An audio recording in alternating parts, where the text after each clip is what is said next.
Hello, everyone. Hey, guys, send out any last-minute text. Let everybody know we're going to be getting started in 1 minute.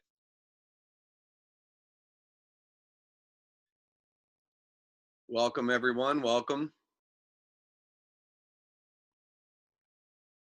What?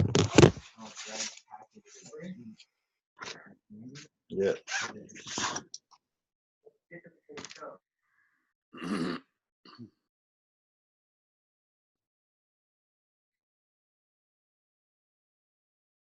We'll be getting started in 1 minute. Hi, you. How are you doing, DJ? Awesome. And yourself? I am fabulous. Thank you. Anyone have any amazing things they want to share with us tonight before we get started? Anything you have going on that's amazing?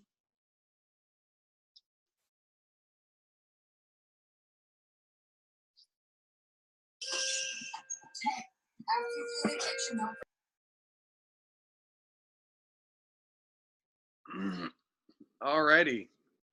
We'll be getting started in just 1 minute. Again, send out any last-minute text. Donna says she just got her Elapreneur kit. Awesome.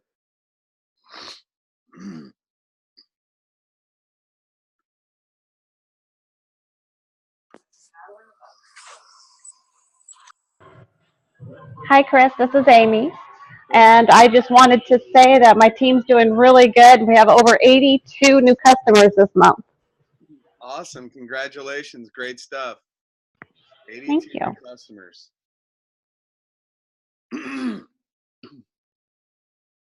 Anyone else have anything awesome they want to share? What's up, Shelby Johnston? What's up, Chris Schweda? How are you?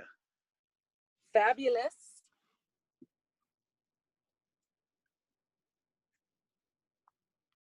All righty. So guys, we are basically in the close of the month, and what we want to be doing, like literally right now, where we want to be spending our energy is finding out who do we have in the team that is close to a rank. Hey guys, as y'all, a lot of people are unmuting themselves. So if y'all could just kind of watch your mutes, because I'm ADD and I'm all over the place. So the less mutes I have to handle, the better. So what we need to be doing right now in closing the month is basically going through our Elapreneurs and finding out who's close to rank, who's close to whatever position it might be, whether it be super affiliate, whether who's close to, bronze, silver, gold, platinum, whatever the ranks are. You want to be digging down into the group and finding out, what are your numbers, who is close to what. And at this time, you want to ask them if they want your help on how to basically close up the month or hit their ranks. Let me mute everybody again, because for whatever reason, we keep getting unmuted. Alrighty.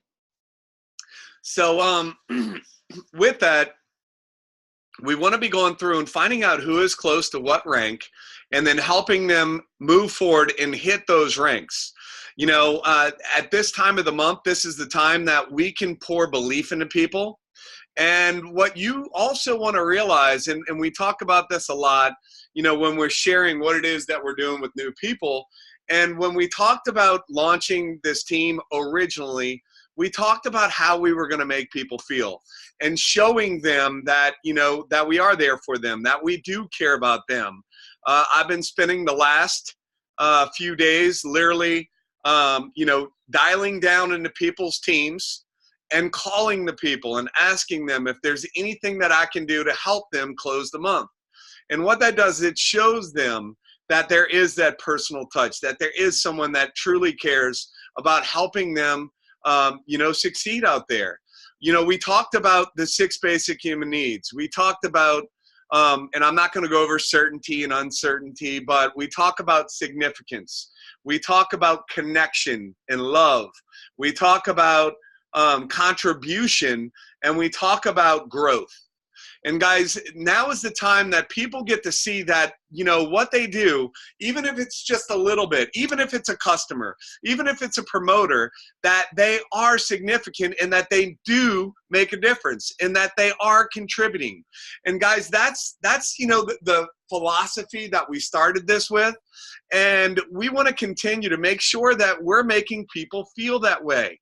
So with that, we want to call down and find out, you know, hey, is there anybody you want to link me up? I mean, I've been linked up with many different messengers. Some of you all might be familiar with the ATM system, which is Add Tag Messenger. What does that mean? Well, we have customer groups. You're adding them to a customer group. Like, say if you have a prospect and they're interested and they want to find out more, say, hey, is it okay if I add you to the customer group? And then what you do is you want to find a post that resonates with them. Well, how do you find that out? You ask questions. You find out, you know, what they would want to get out of something, what they want to accomplish, what they might want to feel from a product perspective. And then what you do is you tag them in a post that is most relevant to what they're sharing with you. And then after you tag them and they might have questions or whatever, you're going to message them and add them to a messenger thread with someone in your support team. So guys, these are some of the things that we could be doing in closing out the month to make sure that, one, people know that even if they do a little bit, that it does make a difference, right? And make them feel good about that. We talked about, you know, some companies make people feel if you're not like just totally blowing it up and, you know, getting 100 customers a week or a month or whatever, then you're not good enough and they don't have time for you. Guys, we've never been about that. We're always about celebrating every victory because every person comes into this game at a different level. Every person has a different goal. Every person, you know, basically has different capabilities. And at the end of the day, every single one of us have to pay the price to get to success. Well, what does that mean? Some of us might have gone through some personal development or certain things in our lives that have helped us to succeed quicker when we get started. What you don't want to do is start making people feel not worthy or having them compare themselves to other people, because it's not about them. It's about basically making everyone feel that they can do more, that they can be more, and helping people realize that they do matter. And guys, this has been so, you know, important as we're basically building a team to make people feel that, right? So these are some of the things that you're going to want to do in closing the month, making sure that you're digging down your group and finding out and helping those people and inspiring those people that they can do more. It's amazing what will happen when you start calling down and start showing people that you care. They will do more than what they would. The other thing is we have many people that are close to ranks. And you need to know that whatever little bit that you do makes a difference to creating a story. Guys, we're in network marketing. We build from story to story to story to story. Facts tell, stories sell. And it's those stories that help inspire people, that help people believe that they can do more, that they can be more. So don't think that your story, even if, guys, an unbelievable story is, you know what, I've been doing this for 4 months and, you know, it really wasn't moving all that fast. And then, you know, it just started to slowly grow and then boom, I hit bronze. And a lot of people might go, you know, some people might go, oh, they hit bronze in a week. And then they start to compare themselves. But guys, every person is on a different journey. And it's about making them know that it's awesome that they hit bronze. It doesn't matter if it took a year for you to do that. My first 2 years in this industry, I was an absolute catastrophe. I literally made $500 my first 2 years. But I did not quit. I kept going. I kept going, kept going. And then it was like, boom, overnight success 2 years later. So guys, you know, every single one of us have everything that we need, and we have what it takes to go out there and win in a big, big way. And a lot of that starts in our mind. And what is our belief system? So our job as leaders is to help other people believe that they are capable of doing amazing things and that they can create more than what they believe that they can create. So back to what I was saying.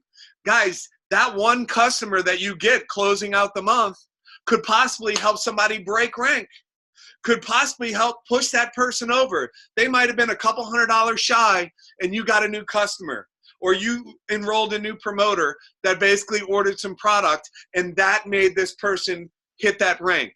And guys, every single story, see, we started this with teaching people about getting a large group of people to do a few simple things over and over and over again.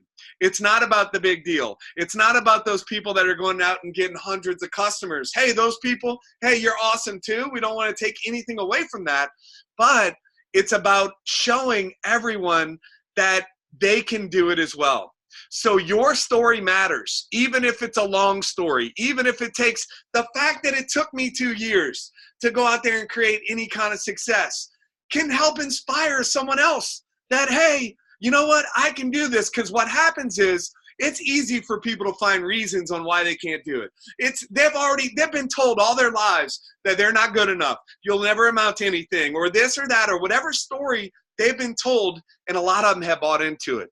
Well, that's not the reality. The reality is that God doesn't make junk, and that every single one of us has it in ourselves to go out there and create greatness. And it's our job as leaders to inspire those people to getting to that next position. I'm going to go over a little bit tonight on leadership, and I want to open up the call and see if anyone has anything else they want to add or share with what I just started out with, or anything else you want to share before we go into a leadership segment. I know we have a lot of people that can bring great value to the call tonight. Hey, what's up, Chris? This is Sean. What's up, Sean McLean? So, hey, guys, I just want to piggyback on what Chris is talking about right here.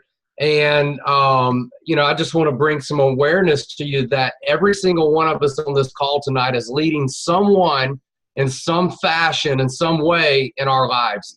And we may be leading them in a positive manner. We may be leading them in a negative manner. But you are leading people regardless if you know you are or not. So, I was listening to Ed Mylett today, and he was talking about leadership. And he said true leadership isn't when a leader convinces other people that they're a leader. It's not when a leader convinces other people to follow them. True leadership is when a leader convinces another person that the leader truly believes in himself and where he's going and how he's going to get there, that he's bought into his belief system and sold out to his belief system, and he's going to carry it out come hell or high water, regardless if he's got to start over 55 times or if he gets it right on the first one. So think about that as you go out and you're leading your teams and you're leading your group, whether it's one person or 10,000 people, it doesn't matter. If people can't feel from you when you're speaking with them that you're bought into a system, that you're sold out to a system, that you're sold out to your personal beliefs, what you're going to carry out for yourself, they'll never buy into it for them. So lead from that position. Awesome. I just want to say amen. That was like, that was good. What do you want to share, Jennifer Marsh? I know you always have some goods. Oh. I just hearing you talk about, everybody's important. That's something that's just been so important for me from the beginning. Just creating stories, but also having people have moments of success at whatever that is for them, and not just necessarily a customer, right? Just success in the confidence that they have in themselves, just success in their ability to hit unmute on a Zoom when I call on them to add some value or something. Like, those are huge successes in confidence and other things that are going to lead them down the road to be able to build an organization.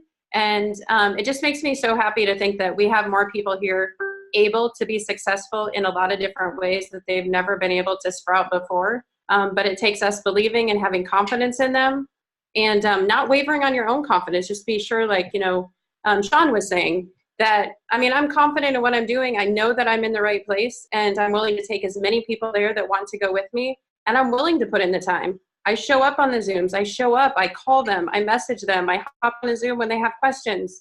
I make them feel important because they are.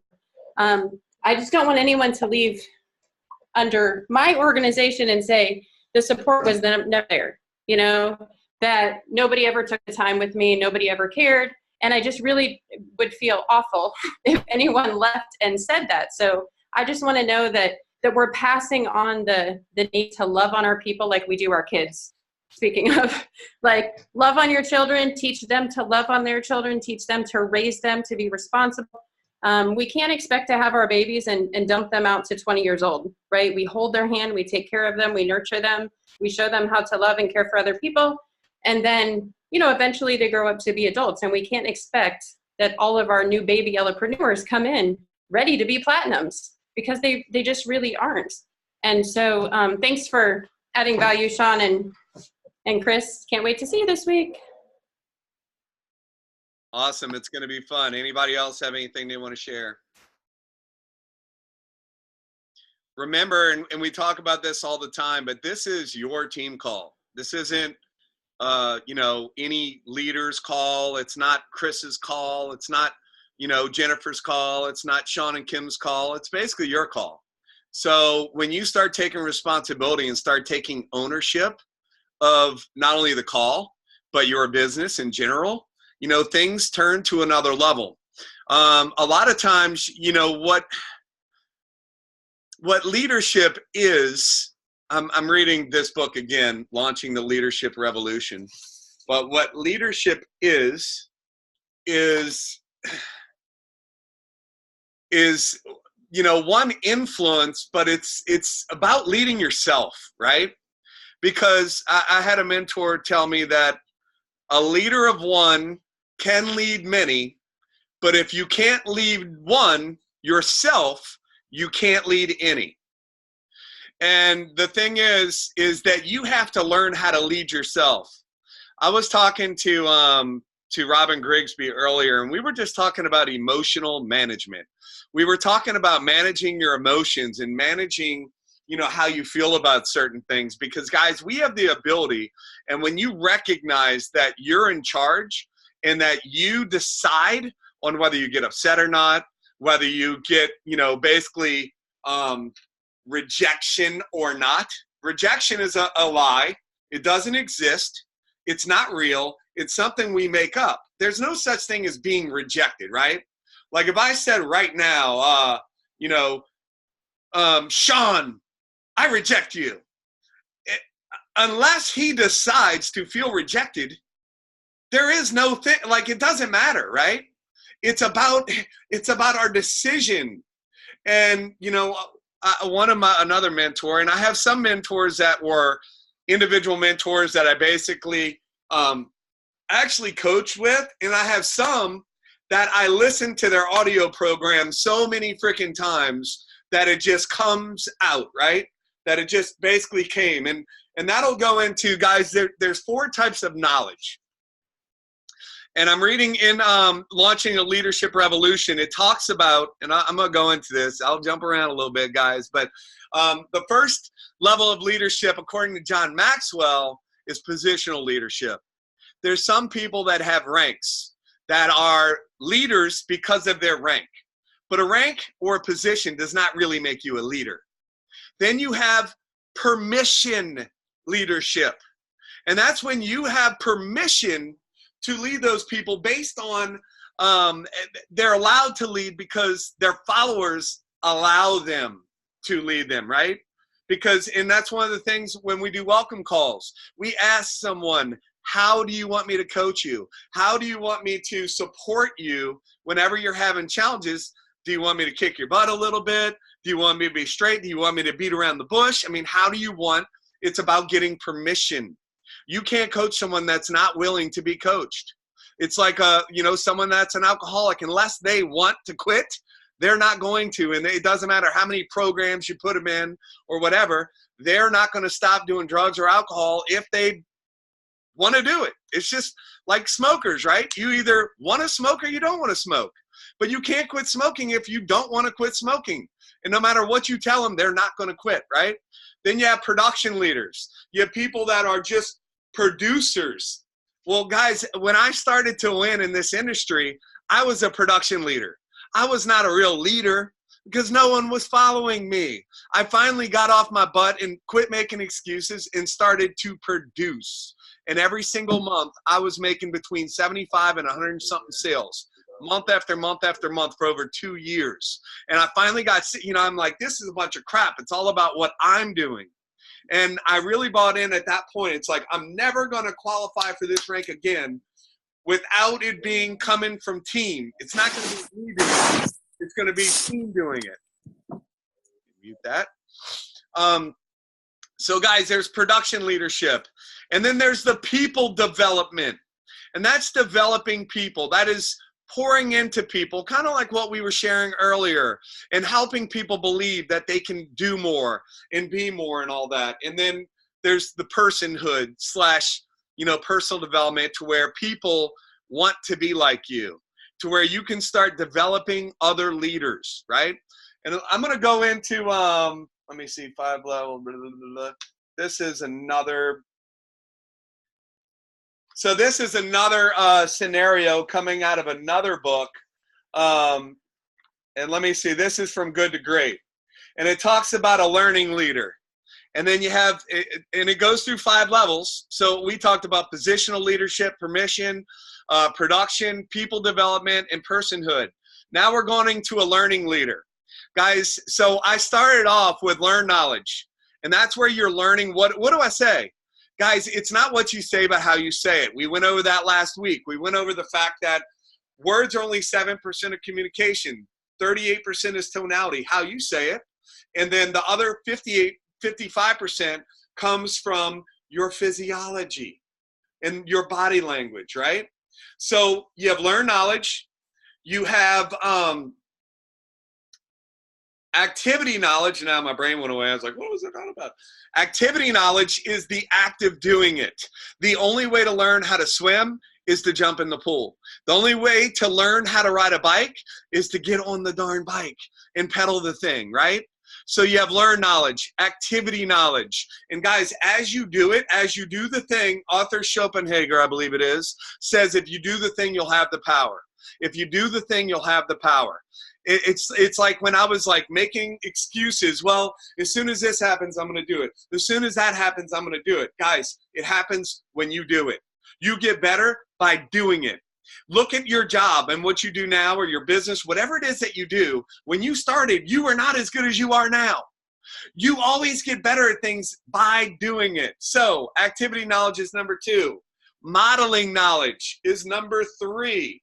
Modeling knowledge. That's by modeling people that you're working with. Why are we talking about the ATM system, ag, tag, message? Because then you get to model that other person by hearing what they do and seeing what they do, or doing 3-way calls and learning and watching and seeing it over and over and over. That's why I recommend everyone should be jumping on these opportunity Zooms, whether you have a guest or not. To support it. Number 2, the more you hear it, and then it'll be your turn to go out there and do it, right? You're modeling, and then you also have the activity of you doing it. So now the last one is teaching knowledge. And teaching knowledge is when you are actually teaching other people to do what you do. So a lot of times when we start a new person, we talk about, hey, I'm going to do it for you. Then I'm going to do it with you. And then you're going to do it by yourself. And the reason why we do that is because, 1, I'm going to do it for you, learn knowledge, right? Then I'm going to do it with you, activity knowledge, because I'm doing it with you and you're doing it, right? And then and you also are modeling there, right? And then when you basically are out doing it by yourself, and then you start doing it for your people, then that's where the teaching knowledge comes in. And it's so important that you go out there and do that. Why do you think we have different people every single week talking on the Saturday morning calls? We have different people that do it every single week, different leaders, because 1, it's like algebra class. I remember when I had this teacher and I just did not understand the freaking thing she was saying, right? All of a sudden, a substitute teacher comes in, and she just worded it a tiny bit different, and all of a sudden, boom, everything that the other teacher said made sense. That's why it's smart for people to get on the different calls where we have different leaders every week doing it. And number two, it sharpens their axe. We talked about an environment where people are going to grow, an environment where people become better. The only way to become better is to do more, and by being more, and basically go out there and do it. So back to a point I was saying earlier, also leadership is about deciding what you think a leader looks like and then doing those things.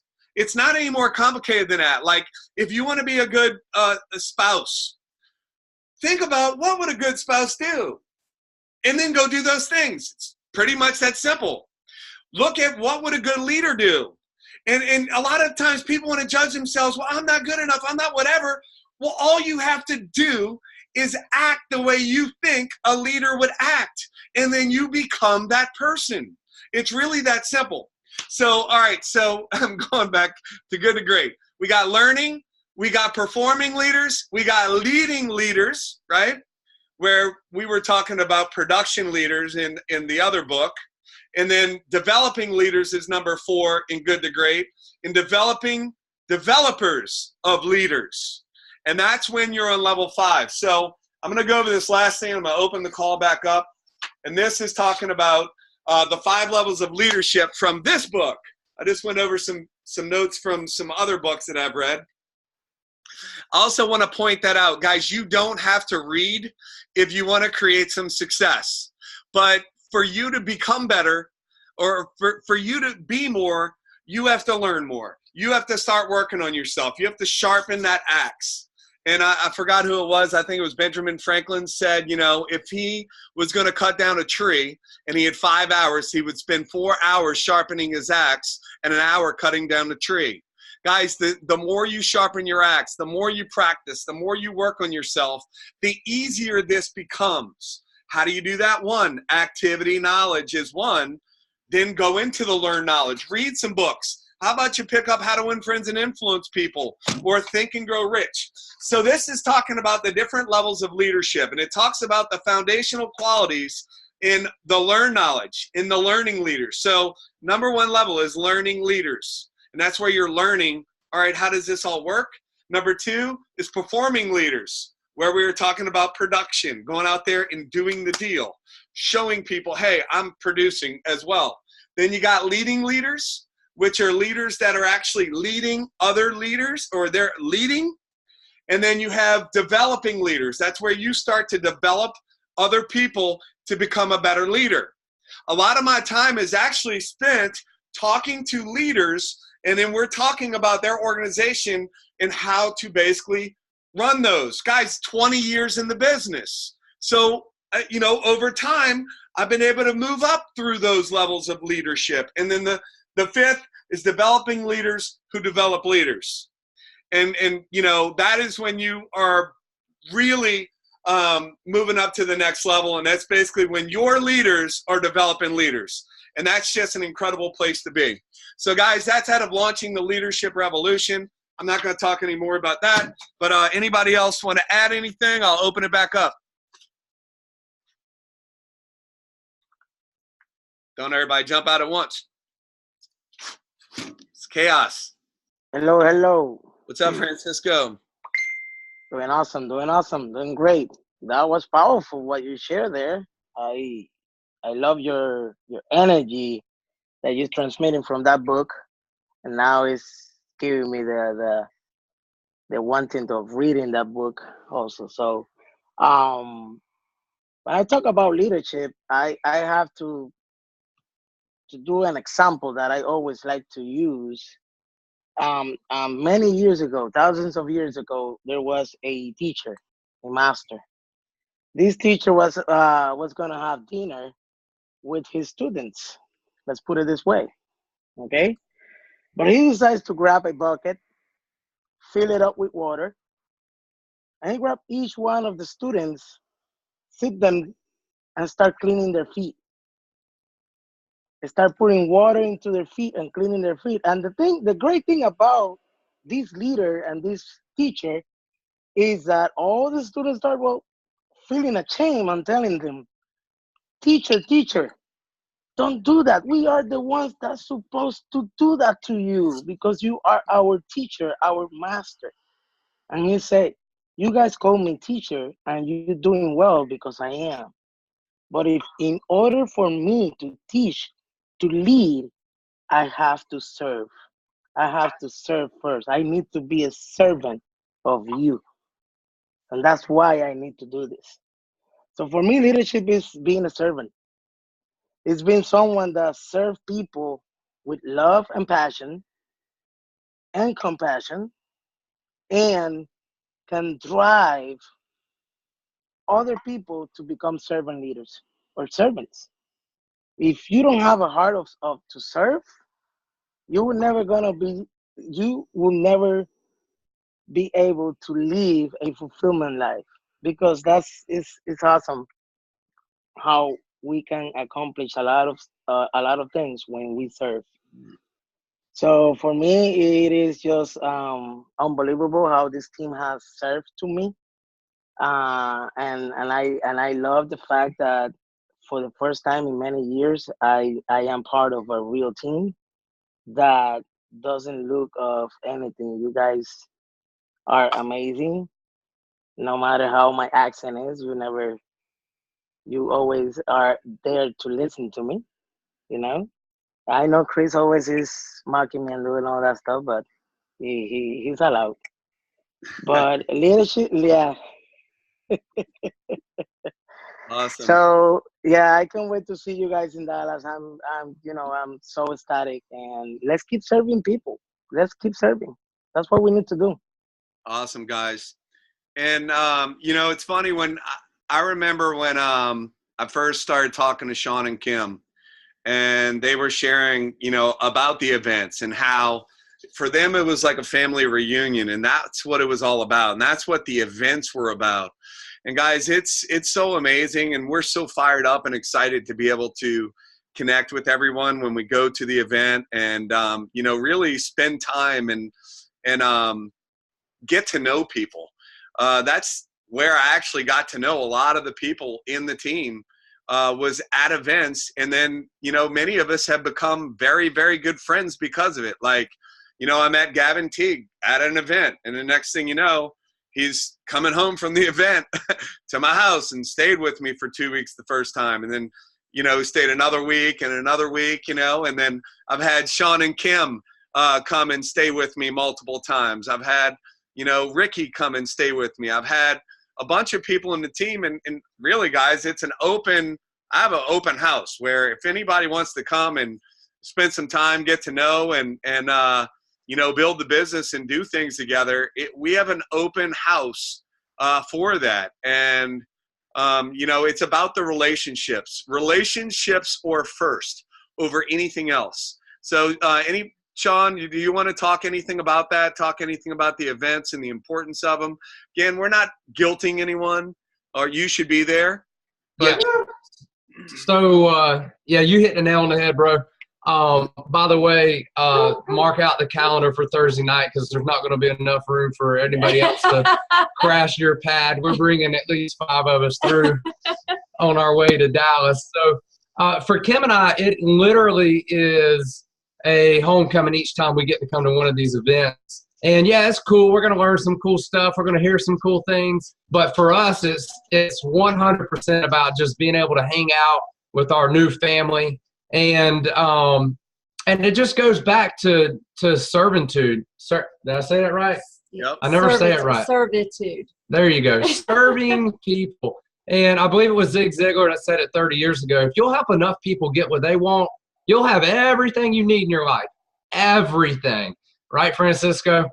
So you wash enough feet, and I guarantee you,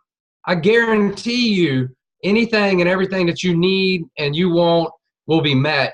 As crazy as this is, let's tell a quick story. We've been in the lawn and landscape irrigation business. This is our 20th year. By the way, we haven't taken a landscape job in almost 8 months now because we're so focused on this business. It's so much easier. But, over the last 4 years, we helped 4 other lawn services start up. And they literally are somewhere between 3 to 5 times the size of our company. Individually, each one of them are. And people are like, are you nuts? Why would you do that? Well, I mean, it's genius, really, when you think about it. Help enough people get what they want, you'll have everything that you want. Well, see, I don't want to do lawn maintenance. That's not, like, we don't even advertise. I want to do landscaping and irrigation. I get to draw this dream design out, and then I get to go and install it, and I get to come back and see it come to fruition over the next 5, 10, 15, 20 years. And what happens is all these other guys got exactly what they want. I helped build their business. Not only did I help double their income per account what they were getting, but they got so big in the lawn maintenance sector that they couldn't take any more landscaping and irrigation jobs. So guess who they called? And we got all the landscaping and irrigation jobs we wanted.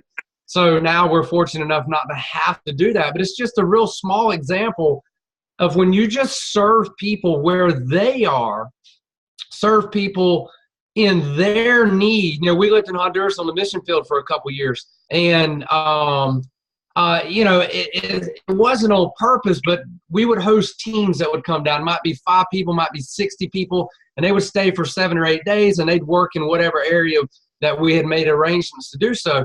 And a lot of times people would come in and they're like, man, look at these houses. Like, wow, can't we just go to the hardware store and buy some paint? Let's paint these houses up. We'll get some different color paint, and we'll get some tin, and we'll fix some tin roofs, and we'll do this and we'll do that. And although it's a great gesture, that's not what the people needed. What they needed were plain white shirts, blue shorts and skirts, and black shoes, so their children could go to the local school that was 10 miles down the road that they had to get up and walk to. That's what they needed. What they needed was antibiotics. What they needed was dewormer medicine, right? So be very careful. And Chris always, listen, talking about learning by mentorship, and first time you do it, second time we do it together, third time I do it by myself, then we go back and do it together again because I need some correction. Like I'll reach out to Chris so many times and I'm like, hey, I've got this situation going on. How do you think I should handle it? And he says, well, remember to ask permission first. Do I have permission to coach you? So I'm bad about it in the gym. I'll see somebody doing something, especially a young guy. I know he's going to blow a shoulder out or a knee or a back, and I'll come up and I'll go, dude, let me give you a tip real quick before you get hurt. They do not accept that. They do not accept the tip. So I've learned to come up and go, hey, are you open to just a tip that I've noticed something you might can do just a little bit better to be safer for yourself? Hey, you open for a little bit of coaching? Yeah, sure. And it's almost a yes every single time, just strictly on the delivery alone. And then they're open to receiving that information that can better them. So if you'll just learn, guys, seriously, serve out of your heart, not out of your head. Whatever you think people want, quit thinking it and ask. Just ask them, hey, where can I meet your need? Hey, how many hours a week do you think that, and this is what we do on welcome calls, and we let them know before we even get into the welcome call that it's 100% about that person.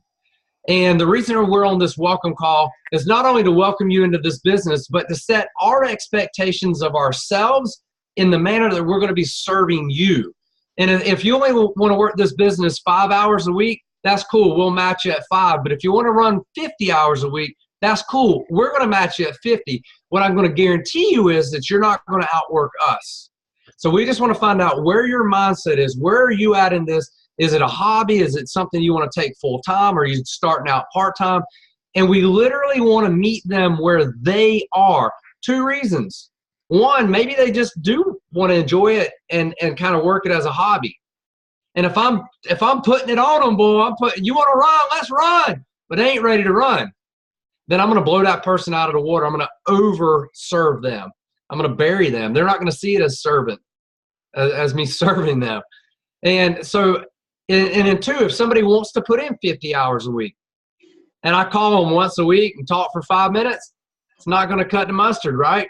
So you got to find out where people are, but you do that by serving out of your heart and asking permission to serve them.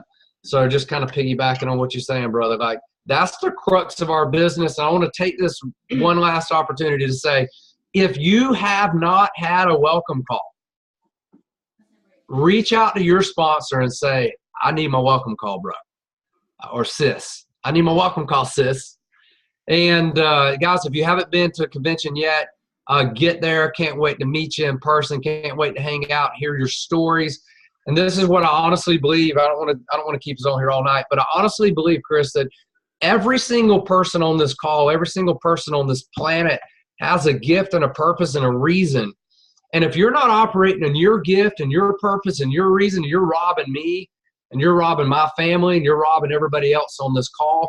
If you're trying to operate in someone else's gift and it just doesn't seem to be working, if you just feel like you're beating your head against the wall because you're like, well, Chris said this or Sean said this or Franco said this and I'm just beating my head against the wall, back up from that a little bit and reevaluate, was that your gift that you were operating in or was you trying to operate in someone else's gift? And if you don't know what your gift is, figure it out. Because that's the thing you're going to be the most passionate about. That's going to be the area that you're going to be able to serve people with the most passion that you got. That's going to keep the fire, the excitement in your business and in your life. And so a lot of people don't know what their passion is. And so I'll say, find your gift and that's your passion. And they say, well, I don't know what my gift is. Well, just go back to that quiet place, that quiet time before you had a list of bills and a list of duties and responsibilities as an adult. What was the thing that you absolutely loved to do more than anything else in the world? That thing that you found the most enjoyment in. Maybe it was, by yourself. Maybe it was with a group of people. I don't know. But go back and identify what that thing is, because that thing's pointing to your gift. You're gifted. Look, you're not excited and loving stuff that's not your gift while you're doing it. If you're doing something that's bringing you excitement and joy and you look forward to doing it every single time you do it, then it's probably rooted in your gift. So go find out what that is, figure out what your gift is, and get passionate about using your gift to serve other people. And you'll see your relationships blow up. You'll see your relationship with your creator blow up. You'll see your relationship with your business blow up. Like, it's going to be nuts. You'll see so much more in 2019. It's going to be nuts. Awesome. Good stuff. Jen Marsh, are you going to add something to that? Normally Sean goes, and then you always throw some in after. Well, as far as I haven't seen everybody since June, so I am super excited. I got snowed out of Chicago and didn't go to the last convention. And so, like, the family reunion thing, I just can't wait to see everyone. It's crazy. But, in talking about helping people because they're not receptive if you're telling them and not asking them, I do a lot of, if I could show you how I'm helping others or how we're helping others have success in this area or do this thing, would you be open to some advice? Would you be open to listening? Would you be open to me showing you a different way? Because it is true. I mean, it's really hard for people to take that, if it's not something they're open to. But one of the things that I think is so helpful is that we just remember that, just like I said earlier, we all start out as babies. And raising your team of people is no different than raising your children. So we just have to be mindful that there's always steps for everyone to take. Some of our kids potty train sooner. Some of them eat whole food sooner.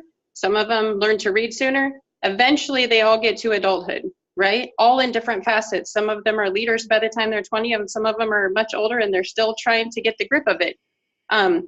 But they all eventually end up being able to be on their own, but we really have to help people get there. We really have to hold their hand and help them and ask questions, watch, be observant as to, I watch the people who are asking questions. For me, when people are asking questions, they're interested. So those are the people I want to reach out to and make sure they know that, I'm here to help, see how they're doing. Because if someone's asking, they're putting forth the effort already just by asking questions. By being active in one of the groups, all of those things are good sign to me that they're involved. And I don't want to let those people slip through the cracks. So anyway, can't wait to see you all. Good stuff. All right, guys, in closing, I just wanted to hit real quick on coach versus mentor, because there's a little fine line in between the two. Coach encourages someone, guides them, and develops the performance of someone, with a mentor actually helps mold and develop their character. So like, and actually like help them think different, where a coach just kind of gives them more direction. So there is a difference. But guys, I'm gonna read you all and close it out with this. It's something off of it's Helen Keller. It was on, I mean, Mother Teresa it is. I read this a while back, and basically Mother Teresa had an encryption on a wall in one of her houses or whatever, and it said, "People are unreasonable, illogical, and self-centered. Love them anyway. Yeah, love them anyway. If you do good, people will accuse you of selfishness. Do good anyway. If you are successful, you will win false friends and true enemies. Succeed anyway. The good you do will be forgotten tomorrow. Do good anyway. Honesty and frankness will make you vulnerable. Be honest and frank anyway. What you spend years building may be destroyed overnight. Build it anyway. People really need help, but may attack you if you help them. Help people anyway. Give the world the best you have, and you'll get kicked in the teeth. Give the world the best you have anyway. So with that being said, guys, great call. Thank you, everyone, for bringing value to this call. Remember, if you have anything that you want to share on the call, any kind of value that can help other people, jump on. I open it up. So with that being said, everyone have a fantastic night. I look forward to seeing everyone at the Happiness, I don't even know what it's called, this one. Is it Happiness Extension, Invention, whatever? But Happiness Experience. There you go, the Happiness Experience. So I don't know the name of it. I just know that I'm going to every event we have. So with that, guys, look forward to seeing my family over there. You guys rock. Pour into people. Find out who's closing the month. Help them hit their goals. And everybody have an awesome night. I will unmute everyone. I hope you got some value tonight, guys. Good night, everyone. Good night. God bless you guys. Good night. Have a good night. Good night. Thank you. Good night.